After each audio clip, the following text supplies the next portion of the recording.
Uh-oh, here comes the X part 2. Okay, well, anyway, to make a long story short, the relationship between my son's father and I ended really badly. And like I said, I am working very hard and have worked very hard for many years to, work on my character and see things differently.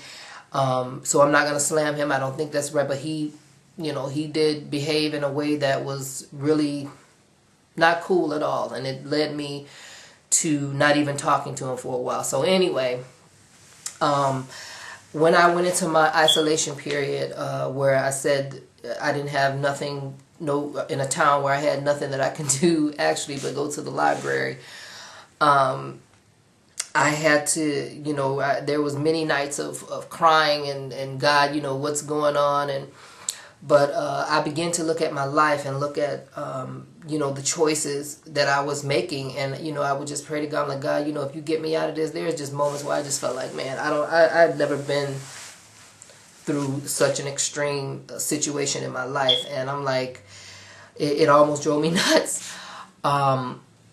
So I decided to, I just started, crying out and, God, if you get me out of this,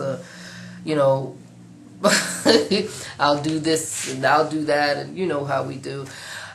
So I was led to, I wanted to deal with the area of relationships with me, because I noticed with me that I would date, I really like guys who had their stuff together, real strong type guys, had themselves together financially, mentally, all of that. But I tended, every time I got into a really serious relationship where I'd say I married, or the person I had a child with, it always seemed to be with somebody that I felt like I had to save, so to speak, or somebody that needed a mother more than a lover. And I'm like, so anyway, to make a long story short, that kind of led me to start reading relationship books, because I just had it. I had been married twice, and then here I am, somebody's baby's mom, which is really shocking to me, because in my family and around my surroundings, I was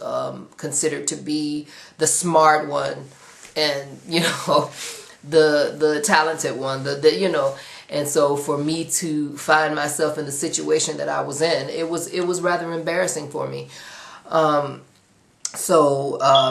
Oprah's out now and she's doing all this stuff and making people kind of look to themselves and stuff, and whereas I grew up blaming people. So anyway, to make a long story short, I started reading every relationship book I can think of, because I did not want to, I was beginning to see a pattern with myself of choosing men that had some issues, and like I said, kind of needed a mom more than anything. So I wanted to break that. So I read everything from Mama Gina's stuff that I got from Kimora Lee Simmons' book. I can't remember the name of that book. I read The Rules. I'm like, God, what was this book when I was growing up? And a lot of other stuff. Why Men Love Bitches, and excuse the French, but that's what the title was. I don't curse, but that's what the title was.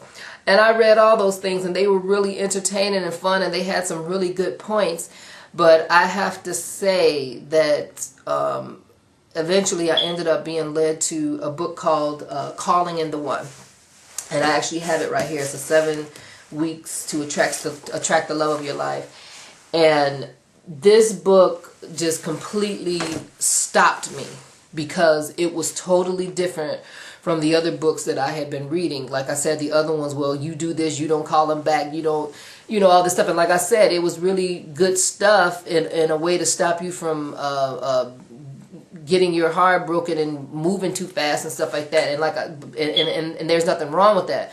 But this book touched me more on a spiritual level, because it was like, it wasn't getting into all this game playing, you do this and you do that, and don't answer the phone until this. And for the first time, this woman was like, you know what, you need to look within. Something is going on with you, that you're choosing this situation in the first place. and it had me going back to hurts from my past. I mean, all I can say is when I read this book, I was crying.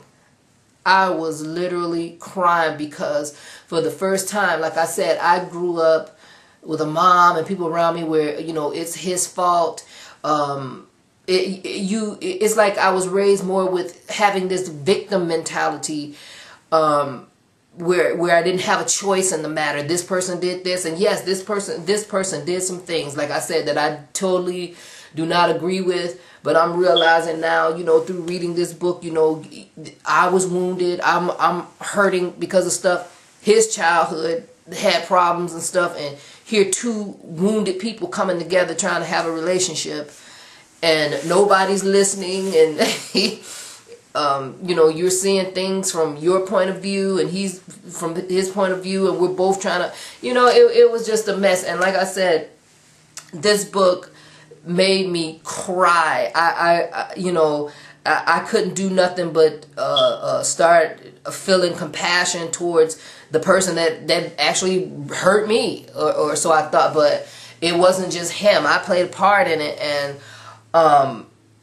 God. So anyway, after I did all that work, and like I said, I on my other video, I had my plans and life had another. I'm speaking about, you know, having like a book club. So if you guys are interested, I would love it if you guys could get this book and we read together, because I have to go and reread it, because all the work I did, I really thought that you know, I was over the situation. I was able to, for my son's sake, start letting his father see him again, and even working up to trying to be a friend to him. And I really thought I succeeded, and I thought I had moved on with my life and everything was good and okay. And then I had moved on. I had put everything behind me, and like I said, I was, you know, I wouldn't say a friend, but I was at least very, I had forgiven his father, I had forgiven myself, and everything was good, so I thought. And then here he comes again and just caused some more recent pain, which I'm not going to blame it all on him, because like I said, it could, you got to take responsibility for part of it too. So I see that I'm up to 7 minutes and 50 seconds, so I'm going to cut this off right here, and I guess there's going to be a part 3. So grab some water and I'll be right back.